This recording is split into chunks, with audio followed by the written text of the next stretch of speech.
Hello everyone, I'm Advocate Monica Mhatre, and today I will be sharing with you some basic but important information about power of attorney. The topics that I will be covering here would be what is a power of attorney, the act governing it, what are the different types of power of attorney, what are the matters for which a power of attorney can be executed, provisions regarding stamp duty and registration, precautions to be taken while appointing a power of attorney holder, precautions to be taken while buying a property from a power of attorney holder. For this, let us see the first slide. What is power of attorney? In simple terms, power of attorney is an authority given by a legal document by one person authorizing another person to act on his or her behalf. In legal terms, we call the person who grants the power to another to act on his behalf as the grantor or the principal or the donor. And the person to whom the power has been given to act is called the attorney or the agent or the donee. Now let us see, when does a grantor give another person to act on his behalf? There could be several reasons for the same. One could be that the principal is not residing in the country or is out of town and is unable to be present at the place where the transaction is taking place, or the person is ill or bedridden, or is a senior citizen who is unable to manage his own affairs, or it could be any reason for which a person is unable to execute or carry out that particular act. And in such cases, such people do not have any option but to appoint a power of attorney holder. Now let me explain to you the broad category of cases for which a power of attorney holder can be appointed. For this, let us see slide 2. Matters for which a power of attorney can be executed. Property matters, business, financial matters, banking transactions, court proceedings, tax payments, and others. Let me explain this with the help of an example. Let us consider a person A who is living out of India and he has a property in Mumbai. He wants to lease it out. He is unable to be present here personally to execute the lease deed. So the only option left to him is to appoint a power of attorney holder, maybe his own relative or any other trustworthy person, in order to execute the lease deed. This is one example. POAs can also be executed for bank-related matters, tax payments. You can even appoint a power of attorney holder to represent you in a court of law or before any other government authority or any other authority. So this is all about matters related to power of attorney. Now we move on to the next section, that is types of power of attorney. For this, let us see slide 3. Types of powers of attorney. General power of attorney, special power of attorney, or limited power of attorney. Power of attorney. It does not mean that the powers granted are broad or general in nature. It means that the powers granted by the principal to the agent are general with respect to the subject matter of the GPA. This means that the agent is conferred with the powers to perform acts which are required for the fulfillment of the purpose of the GPA. Now, for example, a general power of attorney has been granted with respect to property. So the GPA will have a list of all the acts related to the property. For example, it will contain the power to let out the property, to sell the property, to collect rents, deposits, to pay taxes of the property, or to attend court proceedings, or to maintain the property. And the agent will have the power to execute all these acts. On the other hand, a special power of attorney specifically mentions a specific task or act that an agent can perform. Now, for example, with respect to property, the special power of attorney may specify that the agent has the power to let out the property. In this case, the agent will not have the power to either sell the property or collect rents or attend court proceedings or maintain the property. Any acts performed contrary to what is given in the special power of attorney will be termed as invalid. So this is the basic difference between a general power of attorney and a special power of attorney. So having understood this section, now let us move on to the next slide, which contains when does a power of attorney end? When does the power of attorney come to an end? Death of the principal, unless it is durable power of attorney. Principal becomes insane. Principal revokes the power of attorney. The specific transaction of the power of attorney comes to an end. The principal and the agent mutually agree to end the power of attorney. The attorney chooses to renounce his powers bestowed under the power of attorney. Now let us understand here as to when does a POA come to an end. We need to understand here that a power of attorney has been granted by a principal to another person to act on his behalf. So when the principal dies, the POA automatically comes to an end. However, if it is a durable power of attorney, it will not come to an end. I will discuss about it a little later. Secondly, if the principal has turned insane, the power of attorney comes to an end. Thirdly, the principal himself or herself can revoke or officially cancel the power of attorney via a deed of revocation of the power of attorney. Why does this happen? The principal probably has lost trust in the agent, or the principal has found some other agent to act on his behalf, or the principal no longer requires any agent to act on his behalf. Fourthly, if the specific transaction for which the POA was granted comes to an end, the POA comes to an end. For example, if the POA was granted for registration of a sale deed, once the registration of the sale deed is accomplished, the POA comes to an end. And as I've mentioned, the principal and the agent can mutually agree to put an end to the POA, or the agent himself or herself can renounce the powers bestowed upon him or her under the POA.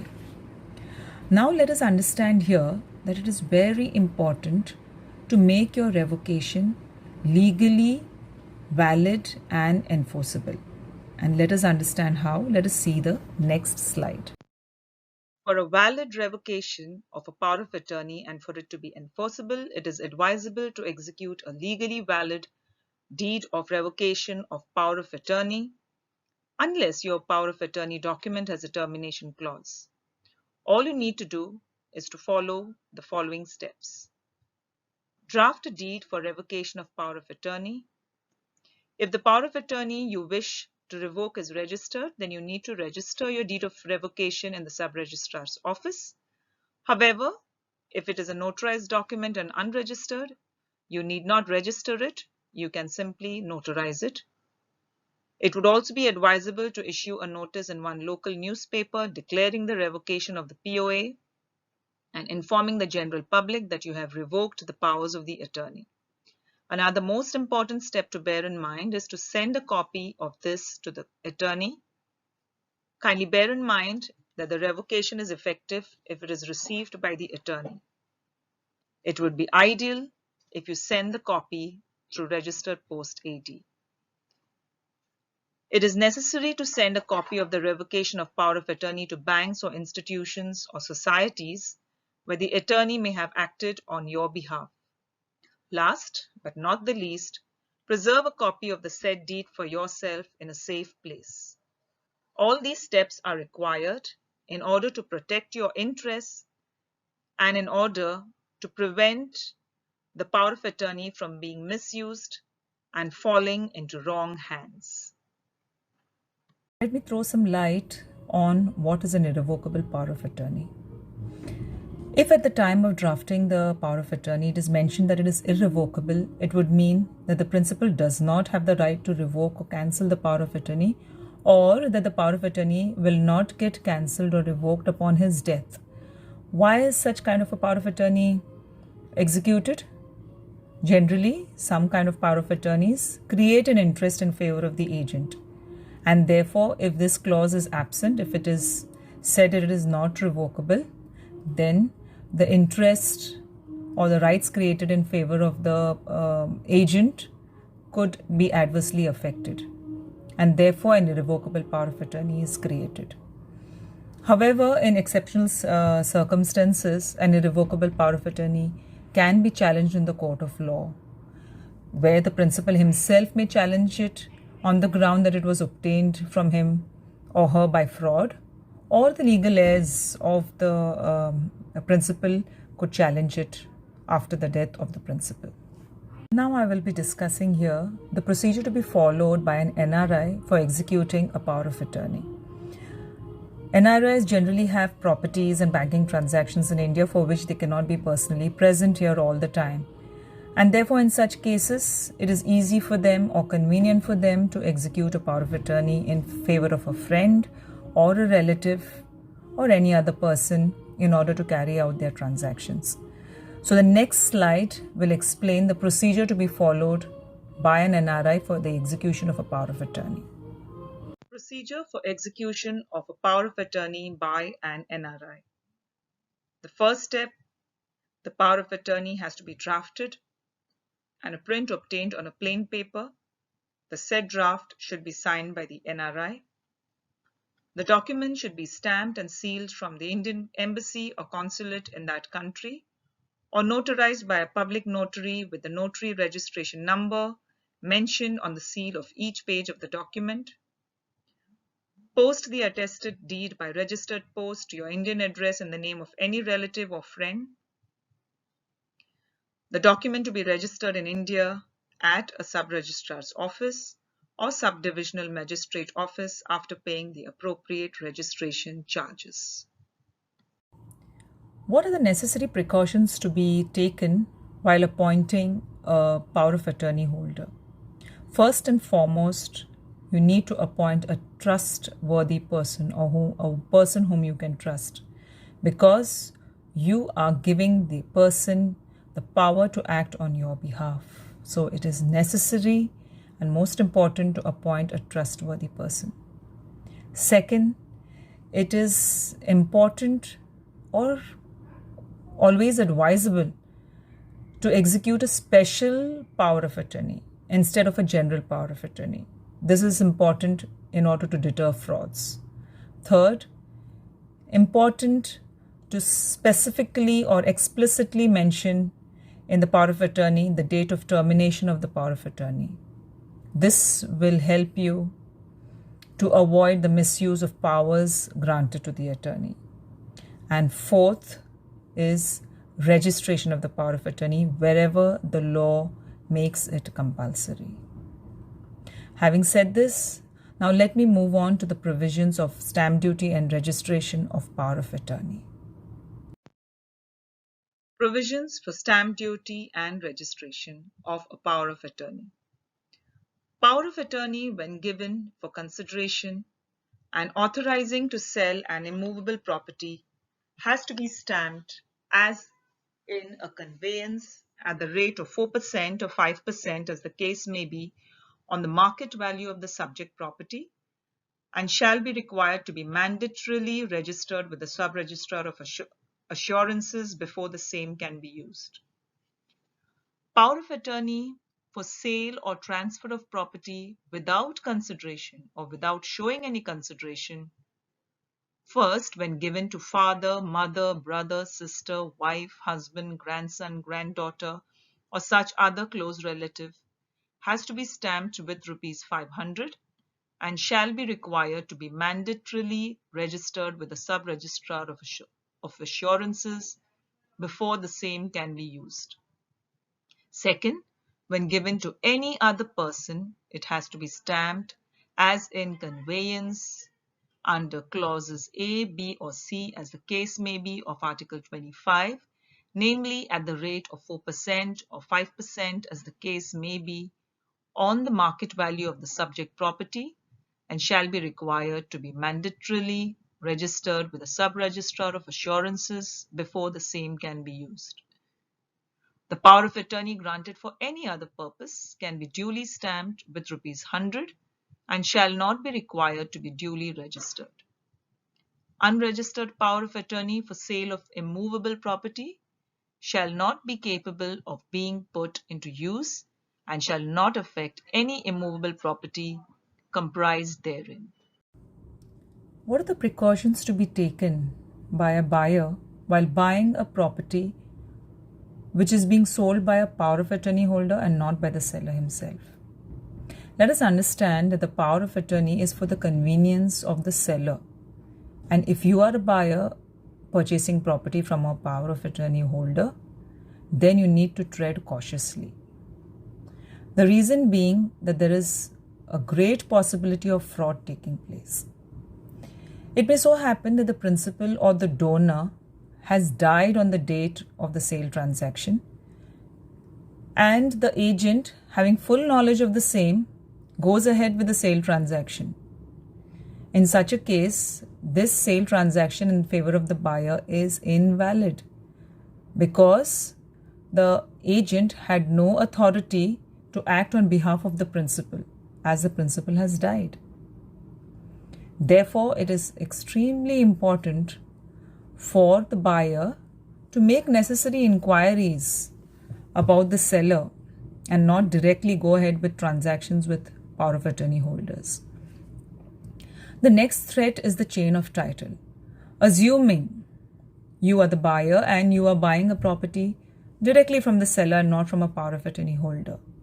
However, if the seller has purchased a property from a power of attorney holder whose power of attorney was invalid on the date of the sale, that sale transaction is invalid, and all subsequent transactions after that also are invalid. And therefore, the present sale transaction between the buyer and the seller will be held invalid. I wish to bring to light here some property transactions which take place between the seller and the buyer on the basis of certain documents which are never registered. Some of the documents are agreement for sale, where the seller agrees to sell the property to the buyer and the buyer agrees to buy it for a certain consideration. Most of the times, the consideration amount is transferred to the seller. The second document is the irrevocable general power of attorney, where the seller gives the buyer the power to sell the property, to give it on rent, to accept rents, to make payments of taxes, etc., and promises never to revoke the power of attorney. The third document is the will, where the seller bequeaths the property in favor of the buyer in order to avoid any challenges by his legal heirs in future. The fourth document is an affidavit or an undertaking, where the seller undertakes to cooperate with the buyer in future if the buyer wants to register the property. Kindly note that such documents do not confer any valid title on the buyer, because the agreement of sale is merely an agreement to sell the property to the buyer. Without registration, it does not confer any valid title on the buyer. The second document, that is the irrevocable general power of attorney, it merely appoints the buyer as an agent of the seller. It does not give ownership rights to the buyer. The third document, that is the will, it can be revoked at any time, even 10 minutes before the death of the seller. And after that, the property will divest in favor of the legal heirs. So therefore, it is necessary to be cautious not to enter into such kind of transactions merely on the basis of these kind of documents. I hope I have been able to give you a fair understanding of what a power of attorney is and what are the safeguards you need to take whilst appointing a power of attorney holder, and what are the precautions you need to take while dealing with a power of attorney holder. Thank you.